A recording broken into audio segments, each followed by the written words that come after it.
નમસ્કાર દોસ્તો, ન્યૂઝ ગુજરાતમાં આપનું સ્વાગત છે. હું છું તમારો નુપુર. ન્યૂઝ ગુજરાતમાં આજે વાત કરવી છે ચૂંટણીની. તમને થશે કે ચૂંટણીની વાત ક્યાંથી? ચૂંટણીઓ તો પતી ગઈ, સ્થાનિક સ્વરાજ ગઈ, બંગાળની ચૂંટણીઓ ગઈ, 5 રાજ્યોની ચૂંટણીઓ ગઈ, પણ આ જ ખાસિયત છે આપણા દેશની સાહેબ. વન નેશન વન ઇલેક્શનની વાતો થાય છે, એના માટેની તૈયારીઓ માટે બધું જ કહેવાય છે, પણ ચૂંટણીઓ ક્યારેય પૂરી જ નથી થતી. પણ હવે જે ચૂંટણી આવી રહી છે એ ચૂંટણી બહુ રસપ્રદ છે. એક સમય હતો જ્યારે આ ચૂંટણીને કોઈ ગણકારતું નહોતું, કોઈ જોતું નહોતું, ક્યારે આવી ક્યારે જતી રહી કોઈને ખબર જ નહોતી પડતી.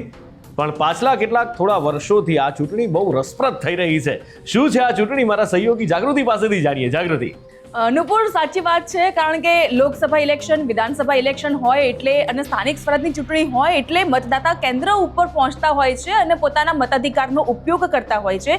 પરંતુ આ ચૂંટણી સવિશેષ એટલા માટે છે કે જે ચૂંટણી સૌ કોઈને સ્પર્શે છે, જનતાને લેવા દેવા છે, પરંતુ જનતા તેમાં વોટ નથી કરી શકતી, અને તે ચૂંટણી એટલે રાજ્યસભાની ચૂંટણી.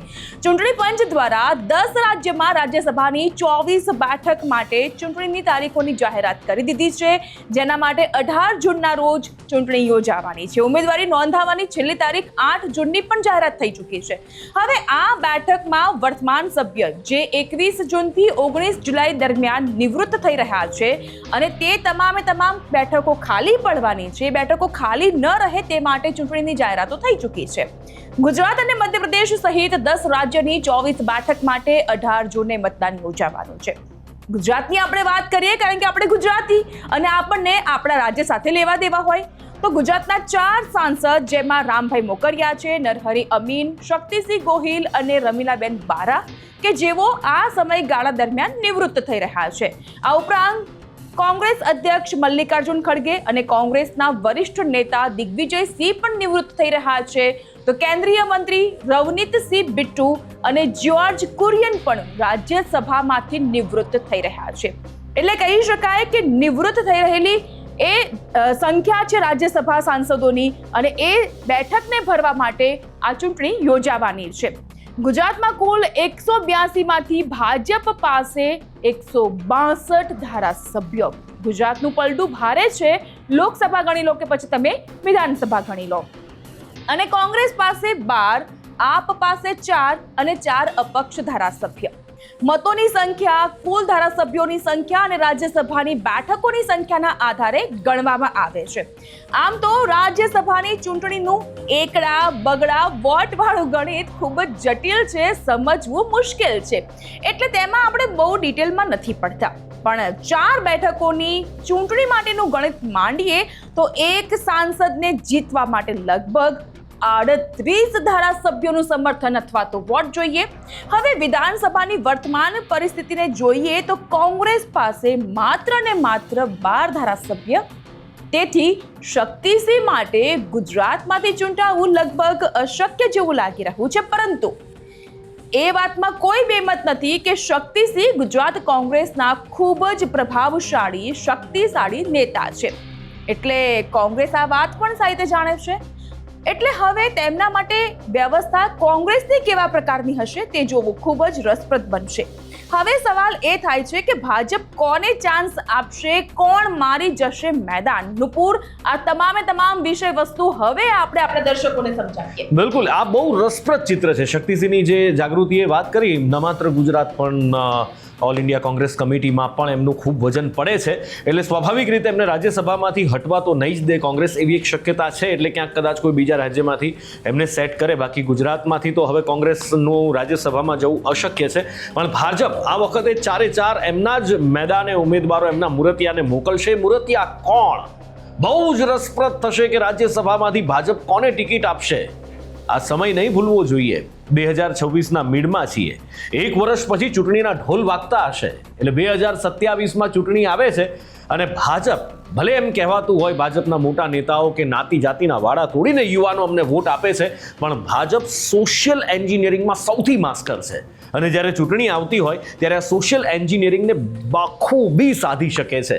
અને બની શકે કે કેટલાક જૂના જોગીઓ છે જે નારાજ ચાલી રહ્યા છે, સભાઓમાં મેણા ટોણા ટોન્ટ મારતા ફરે છે ને, કદાચ એમને પણ મોકો મળી શકે. કોઈ નામ તમને યાદ આવે છે? મને એક આવું નામ યાદ આવે છે, નીતિન કાકા. હે ને? નીતિન કાકાને બની શકે કે આ વખતે ટિકિટ મળી શકે. પૂછો કેમ? કારણ કે કદાવર નેતા છે.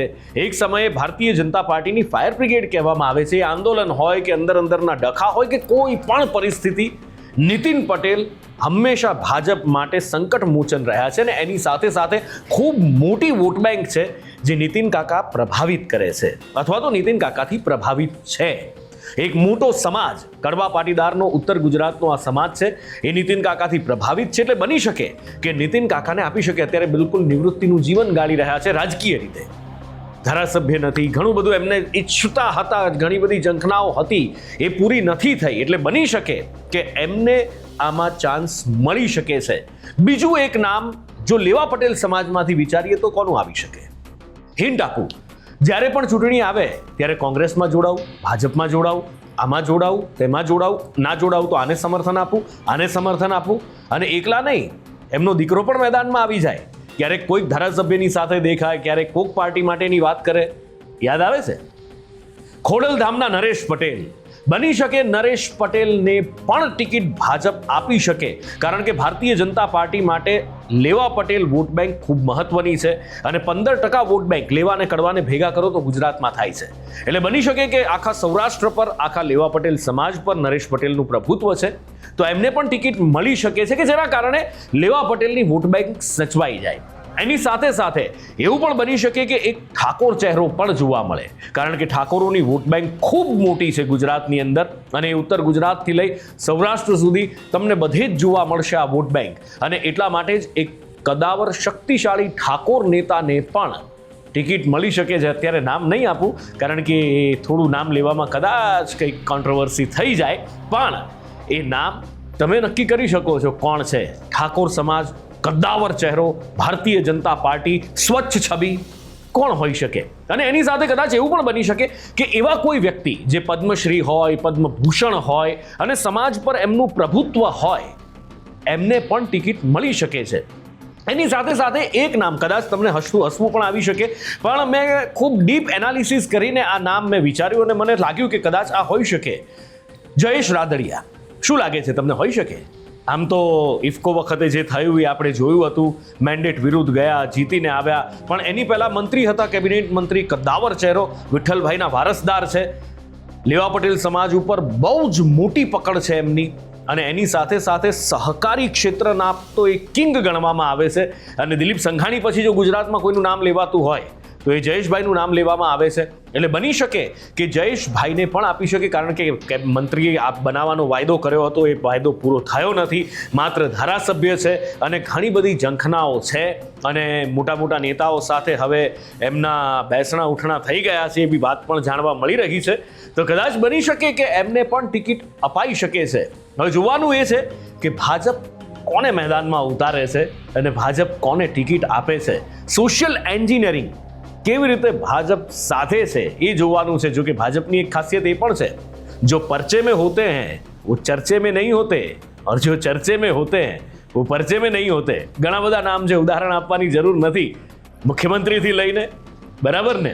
એટલે જોઈએ હવે કે આ રાજ્યસભાની ચૂંટણી આ વખતે રસપ્રદ તો નહીં જ થાય, જે પાછલી વખતે આપણે જોયું હતું બે ટર્મ પહેલાનું, એ 10 વર્ષ પહેલાના ચિત્રો આ વખતે નહીં જોવા મળે. પણ હા, આ ચૂંટણીમાં ટિકિટ કોને અપાય છે એ રસપ્રદ રહેશે. સાચી વાત છે નુપુર, કારણ કે ન્યૂઝ ગુજરાત દ્વારા જે ડીપ એનાલિસિસ કરવામાં આવ્યો છે એ જ્ઞાતિગત સમીકરણ હોય, જાતિવાદની વાત હોય કે પછી એ તમામ ચહેરાની જેની આપણે વાત દર્શકો સુધી પહોંચાડી છે, જો આમાંથી 2 કે 3 ચહેરા પણ આવી જાય ને તો આપણને લાગશે કે આપણું કરેલું એનાલિસિસ છે એ સટીક છે. બિલકુલ. અને એક વાત હજી જાગૃતિ આમાં ઉમેરવી પડે, કારણ કે રમીલાબેન બારા એ પણ નિવૃત્ત થઈ રહ્યા છે. એટલે એક મહિલાને પણ બની શકે કદાચ ભારતીય જનતા પાર્ટી ટિકિટ આપી શકે. અને એ મહિલા છે એ કોણ હોઈ શકે? કદાચ બની શકે અનુસૂચિત સમાજમાંથી હોય અથવા ઓબીસી સમાજમાંથી પણ આવી શકે છે. જોવાનું એ છે કે કોને આપી શકે. એક શક્યતા એ પણ છે કે કદાચ આદિવાસી સમાજમાંથી આ વખતે કોઈ સશક્ત મહિલાને અથવા તો કોઈ એવા મહિલા ચહેરાને કે જે આદિવાસી સમાજને પ્રભાવિત કરી શકે, કારણ કે ઘણું બધું ભૂતકાળમાં આપણે જોયું છે, આદિવાસી સમાજની નારાજગી, આ તે સ્થાનિક સ્વરાજની ચૂંટણીઓમાં આખો દાંતાનો પટ્ટો, એ આપણે ઘણું બધું જોયું છે. એટલે એ સ્થાનિક સ્વરાજની ચૂંટણીના આંકલન પ્રમાણે પણ આમાં ફાળવણી થાય એવી શક્યતા છે અને કદાચ કોઈ આદિવાસી મહિલા આવે એવી પણ શક્યતા છે. જાગૃતિ. સાચી વાત છે, કારણ કે આપણે રાષ્ટ્રપતિને કેવી રીતે ભૂલી શકીએ? કારણ બિલકુલ. કે એ પણ આદિવાસી ચહેરો અને એ આદિવાસી ચહેરા પાછળનું લોજિક શું હતું કેન્દ્ર સરકારનું એ પણ આપણને ખબર છે. એટલે આ તમામ ચહેરાને લઈને ન્યૂઝ ગુજરાત દ્વારા કરવામાં આવેલું આ એક ડીપ એનાલિસિસ છે. સટીક પરિણામ આપણને 18 જૂનના રોજ ખબર પડશે, પરંતુ હા, આવી જ ઇન્ટરેસ્ટિંગ ચર્ચાસ્પદ વિગતો કે જે રાજકીય ઉથલપાથલને સ્પર્શતી હોય અને એનો સીધો જ સંબંધ આપણા સૌ કોઈ માટે હોય છે, તો એવા જ અલગ મુદ્દાઓ પર ચર્ચા આ રીતે જ ન્યૂઝ ગુજરાત કરતું રહેશે અને આપણા સુધી પડે પડની અપડેટ્સ આપતું રહેશે.